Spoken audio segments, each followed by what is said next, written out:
Statutory Liquidity Ratio, that is SLR.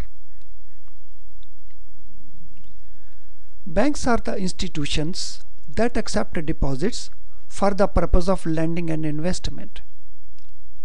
This means the deposits which the banks are accepting from public are used for the purpose of maintaining some amount as cash or bank balances. This is represented by this. A portion of that deposit is invested in securities. Mainly these securities are government securities, but a part of this can be corporate securities also. For the purpose of SLR, only government securities are taken into consideration. The corporate securities are not taken into consideration. So this portion is represented by this. And a major portion of this is invested in the form of loans and advances. So it is represented by this. In this lecture, we are concentrating on this portion. So investment in securities, particularly the government securities. As I said, there is a legal requirement which banks have to comply with. A part of the deposit, the banks have to invest in specific type of easily marketable securities which are liquid in nature, and this investment has to be made to meet the provisions of Banking Regulation Act 1949. So banks invest a part of their deposit in easily marketable liquid securities to meet the provisions of Banking Regulation Act. So this investment is known as Statutory Liquidity Ratio investment, or SLR investment. This ratio is fixed by Reserve Bank of India, and it is changed from time to time on the basis of economic considerations. SLR is maintained by banks as a daily balance as percentage of net demand and time liabilities of the banks. And these net demand and time liabilities, the major portion of these is in the form of deposits with banks.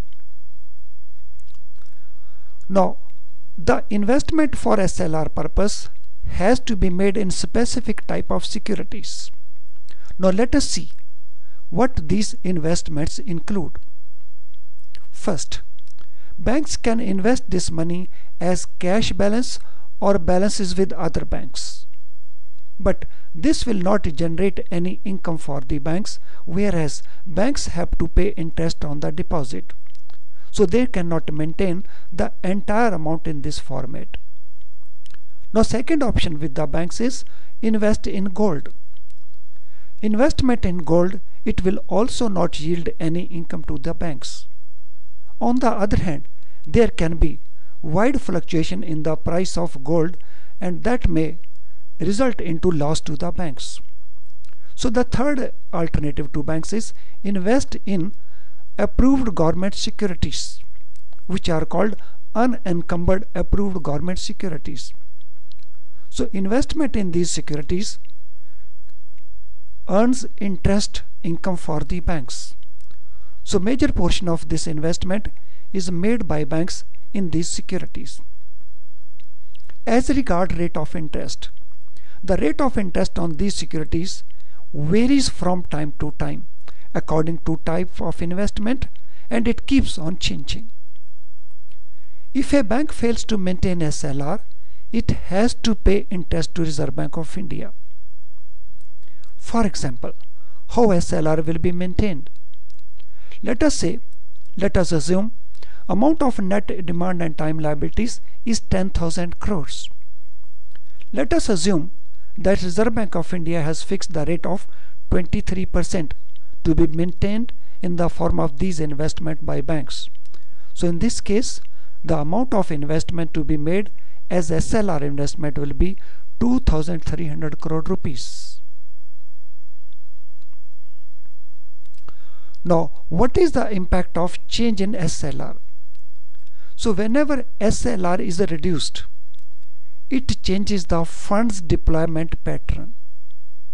How? The funds are freed from investment, and these can be invested by banks for lending purpose to earn better returns.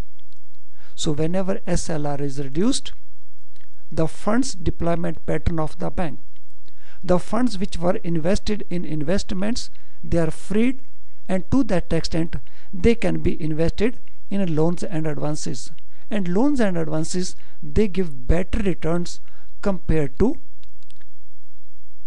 investment in government securities. So the return on securities is generally lower than the interest on loans, although risk is negligible in investment in government securities.